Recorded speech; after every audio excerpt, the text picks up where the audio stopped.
अस्सलाम वालेकुम to all my students.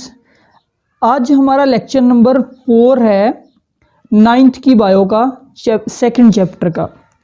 आज हम लोग बहुत इंटरेस्टिंग टॉपिक पढ़ने वाले हैं, थ्योरी एंड लॉ या लॉ का प्रिंसिपल भी कहते हैं। आज हम लोग थ्योरी और साइंटिफिक लॉ में फ़र्क पढ़ने वाले हैं कि क्या होता है। एक्चुअली आप पीछे पूरा बायोलॉजिकल मेथड पढ़ के आए हैं कि बायोलॉजिकल मेथड में किस तरह से बायोलॉजिकल प्रॉब्लम को सॉल्व किया जाता है।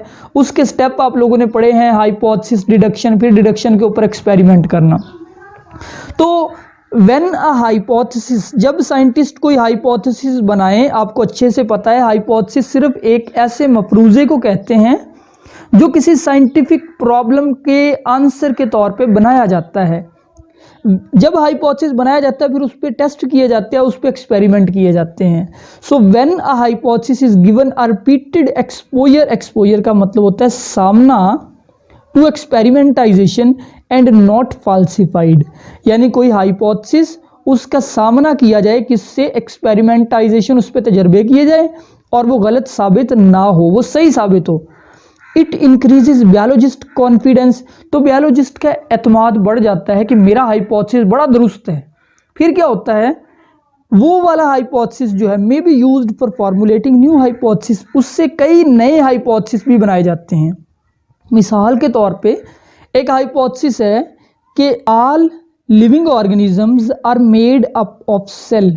ये पहले एक हाइपोथेसिस था कि सारे जानदार सेल के बने होते हैं। किसी साइंसदान ने कभी ये हाइपोथेसिस बनाया होगा, फिर उसके ऊपर उसने टेस्ट किया, उसका हाइपोथेसिस दुरुस्त निकला।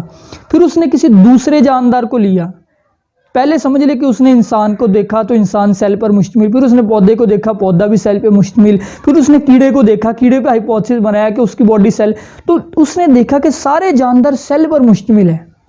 अब वो देखिए नए वो हाइपोथेसिस बना रहा है। पहले उसने इंसान का बनाया, इंसान को टेस्ट किया, उसका हाइपोथेसिस सही है।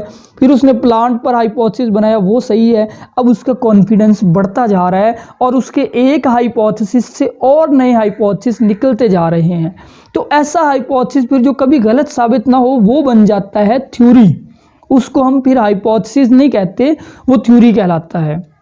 डेफिनेशन आपने थ्योरी की, if hypothesis that stand in test of time, यानी कि जो वक्त के इम्तिहान में कायम रहे, जिस पे एक्सपेरिमेंट किया जाए वो गलत ना हो। ऑफन टेस्टेड नेवर रिजेक्टेड, कई बार टेस्ट किया जाए कभी रिजेक्ट ना हो, is called a theory. A theory is also supported by evidences, theory को कई सबूतों का सहारा भी होता है। और थ्योरी की कुछ प्रॉपर्टीज देखें। थ्योरी होती है productive, productive mean suggest new hypothesis. Theory जो है वो नए हाइपोथेसिस भी इसमें से निकाले जाते हैं, जैसे मैंने ऊपर बताया।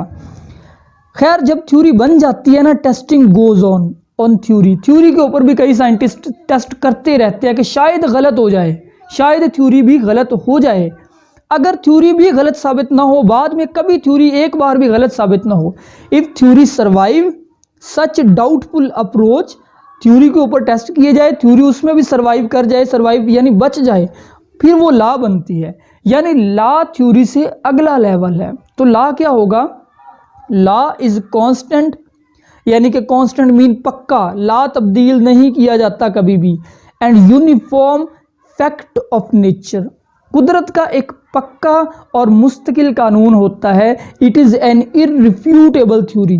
इररिफ्यूटेबल का मतलब होता है नाकाबिले तरदीद, तरदीद का मतलब होता है गलत, यानी कि जो चीज़ कभी गलत हो ही ना सके, ऐसी थ्योरी को हम कहते हैं लॉ या साइंटिफिक लॉ। अब ये जो शॉर्ट क्वेश्चन है ना, ये बहुत अहम शॉर्ट क्वेश्चन है। थ्योरी और लॉ में फ़र्क लिखें, आपने यही लिखना जो मैं बता रहा हूँ। थ्योरी हम कहते हैं those hypothesis which stand in test of time, often tested never rejected, ये मैंने पहले बता दिया। थ्योरी की एग्जाम्पल भी आपने लिखनी है, सेल थ्योरी। इस थ्योरी के मुताबिक तमाम जो जानदार है वो किसके बने होते हैं? वो सेल के बने हुए होते हैं। लॉ क्या है? लॉ को हम कहते हैं साइंटिफिक लॉ, या इसको प्रिंसिपल भी कह दिया जाता है। When a theory survive from all test, जब थ्योरी सारे टेस्टों से बच जाए, इट बिकम लॉ या scientific law. And it is constant and uniform fact of nature, it is never rejected, ये कभी रिजेक्ट नहीं होती। और लॉ की दो एग्जाम्पल है, बायोलॉजी में सिर्फ दो लॉ है और कोई लॉ नहीं है। एक है मेंडल लॉज ऑफ इनहेरिटेंस, ये मेंडल के कुछ कानून है इनहेरिटेंस यानी विरासत के बारे में। दूसरा एक लॉ है जिसको कहते हैं हार्डी वाइनबर्ग लॉ। सिर्फ दो लॉ है पूरी बायोलॉजी में, ये आप लोग 10th की बायो में पढ़ेंगे मेंडल के लॉ, और जो हार्डी वाइनबर्ग लॉ है ये आप सेकेंड ईयर की बायो में पढ़ लेंगे। फिर ये बायोलॉजिकल मेथड को आप देखें, मैंने बायोलॉजिकल मेथड के सारे स्टेप्स यहाँ पे लिख दिए हैं। सबसे पहला स्टेप होता है बायोलॉजिकल प्रॉब्लम। प्रॉब्लम जो है ये आपको पता है कोई भी क्वेश्चन होता है जानदारों के बारे में, ये फर्स्ट स्टेप है। बायोलॉजिकल प्रॉब्लम के बाद की जाती है ऑब्जर्वेशन। ऑब्जर्वेशन के लिए आपको पता है हम अपनी सेंसेस को यूज़ करते हैं, 5 सेंसेस, उससे बनाई जाती है ऑब्जर्वेशन। फिर ऑब्जर्वेशन को दुरुस्त मान लिया जाता है और उसकी बुनियाद पे हाइपोथेसिस बनाया जाता है। हाइपोथेसिस का मतलब होता है एक पॉसिबल आंसर, उस बायोलॉजिकल प्रॉब्लम का एक पॉसिबल आंसर।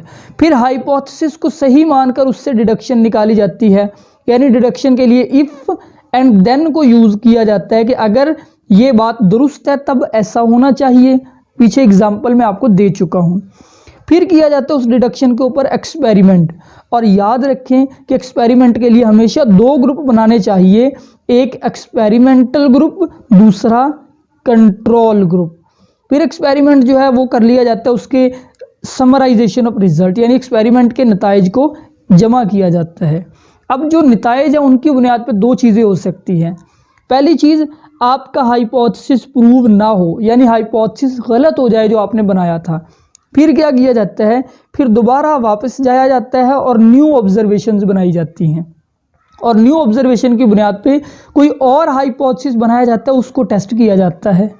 लेकिन अगर आपका हाइपोथेसिस प्रूव हो जाए, सही साबित हो, फिर आपने करनी है रिपोर्टिंग ऑफ रिजल्ट, यानी रिजल्ट जो आपके आए हैं उनको आपने रिपोर्ट करना है। और रिपोर्ट करने का यही तरीका कि उसको आपने डिस्कस करना है सेमिनार में, उसको पब्लिश करना है बुक्स में, मैगजीन में।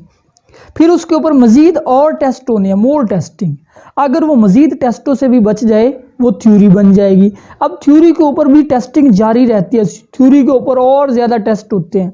अगर फिर भी थ्योरी बच जाए फिर वो बन जाता है साइंटिफिक लॉ, और लॉ तब्दील नहीं होता। तो बच्चों ये था आज का लेक्चर। अल्लाह हाफिज़।